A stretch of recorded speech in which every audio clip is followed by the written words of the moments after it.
did that come from? That's a Shar-Pei. That's one of the rarest breeds in the world. Here, it's yours. On July 18th, 1989, upcoming actress Rebecca Schaeffer died from gunshot wounds from an obsessed fan that was stalking her. Hello everyone. Welcome to True Crime. I would appreciate it if you can subscribe, like and comment.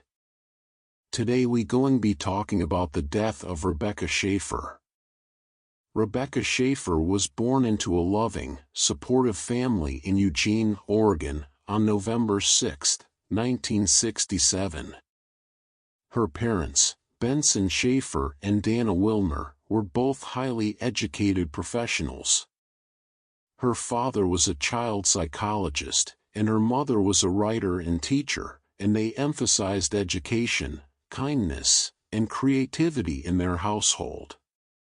The family was Jewish, and Schaeffer's heritage was an important part of her upbringing. Rebecca was an only child, and friends and family described her as a bright, warm, and ambitious girl who showed an early passion for the arts. She grew up in a nurturing environment that encouraged self-expression, and her parents supported her dreams. As a child, she was known to be friendly, empathetic, and outgoing, qualities that would later endear her to fans. Rebecca attended local schools in Eugene, where she performed well academically, but her interests leaned strongly toward the creative arts. As she entered her teenage years, her desire to pursue acting began to deepen. She was fascinated by the idea of telling stories and connecting with people emotionally through performance. Her interest in modeling was sparked first, and she saw it as a pathway to acting. By age 14, she was already starting to explore her options in modeling and performing, and her parents, though initially cautious, supported her dreams and aspirations. When she was in high school, Rebecca moved to New York City to pursue modeling more seriously. She attended the Professional Children's School, which was known for accommodating young talents working in entertainment. This school allowed her to balance her studies with her growing modeling career. Standing at 5 feet 7 inches with striking features, she found work in commercials and print ads. She was known for her fresh, relatable look, and she began to make connections in the entertainment industry. In 1984, she landed a small part on the soap opera One Life to Live, which gave her some initial exposure to acting on screen. Her big break came when she auditioned for the role of Patty Russell in the CBS sitcom My Sister Sam. At just 18, Rebecca won the role of the spunky younger sister in the series, which became popular and brought her into the public eye. Her performance was well received, and she gained a following for her charm and on-screen presence. This success fueled her ambitions to make a career in acting. Although My Sister Sam was canceled after 2 seasons, Rebecca's talent and potential were recognized in Hollywood. She continued to pursue roles, with the aim of transitioning from sitcoms to more serious acting roles in films. However, despite her rising career, she maintained her kindness and grounded nature, described as humble and genuine by those close to her. In the days leading up to her tragic death on July 18, 1989, actress Rebecca Schaeffer was preparing for an important audition for The Godfather Part 3 and awaiting the delivery of the script. Robert John Bardo, a 19-year-old man from Arizona, had developed an intense obsession with Schaeffer, having written her numerous letters over several years.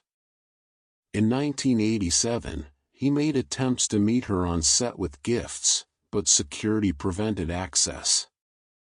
Frustrated, Bardo hired a private investigator to obtain her home address through California's DMV, exposing a serious gap in privacy protections at the time. There was even one day where he returned to a set that Rebecca was at with a knife but was not allowed in the building. On July 18, Bardo traveled from Arizona to Schaeffer's Los Angeles apartment, arriving around 10:15 a.m. When Schaeffer answered the door, he showed her past fan letters and she kindly asked him to leave. Bardo briefly left the scene, went to a diner nearby, but returned about an hour later. This time, when she answered the door, he confronted her again and fatally shot her at point-blank range. Schaeffer cried out, "Why?" before collapsing, and she was later pronounced dead at a nearby hospital. Bardo was arrested the next day after being found running through traffic, reportedly confessing to her murder. I'm going to go back and talk about Robert Bardo's past and a possible motive for his actions. Robert John Bardo had a troubled childhood marked by instability, neglect, and unresolved psychological issues. Born in 1970 as the youngest of 7 children, he frequently moved due to his father's military career. Bardo reportedly endured abuse from a sibling and spent time in foster care following a suicide threat, which further destabilized him. Growing up in Tucson, Arizona, he struggled with mental health and exhibited early signs of obsessive behavior, directing his interest toward female public figures who represented an idealized form of innocence or fame. As a teenager, Bardo's obsessions began with peace activist Samantha Smith and later shifted to pop singer Debbie Gibson. He attempted to physically locate them by traveling across the country but was thwarted by authorities or circumstance. In 1986, he discovered Rebecca Schaeffer through her role on the show My Sister Sam. Her character's innocence captivated Bardo, and he came to idolize her, seeing her as an ideal. Schaeffer's fan letter response in 1987 intensified his belief that they shared a personal connection. However, when Schaeffer starred in a film involving a romantic scene, Bardo felt betrayed by her departure from the image he held of her. This angered him and deepened his obsession. His motives darkened, leading him to conclude that if he could not possess her, he needed to eliminate her. Influenced by the methods of Arthur Richard Jackson, a stalker who had attacked actress Teresa Saldana, Bardo hired a private investigator to obtain Schaeffer's address through DMV records. Armed with this information and a gun his brother had helped him acquire, Bardo ultimately confronted Schaeffer at her home in Los Angeles on July 18, 1989, leading to her tragic murder. The trial of Robert John Bardo for the murder of Rebecca Schaeffer was high-profile and drew attention due to his erratic behavior and the arguments surrounding his mental state. Bardo's trial began in late September 1991 and took place without a jury, with Judge Dino Fulgoni presiding. Bardo, who admitted to the crime, was represented by public defenders who claimed he was mentally ill, arguing that he was influenced by his schizophrenia at the time of the murder.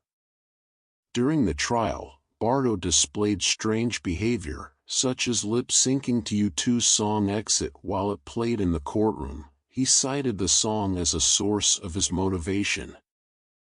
This behavior shocked many and emphasized his obsession with violent themes in media. The prosecution argued that Bardo had meticulously planned the murder, highlighting his actions leading up to the shooting. Evidence showed that Bardo had hired a private investigator to find Schaeffer's address and traveled from Tucson to Los Angeles specifically to confront her.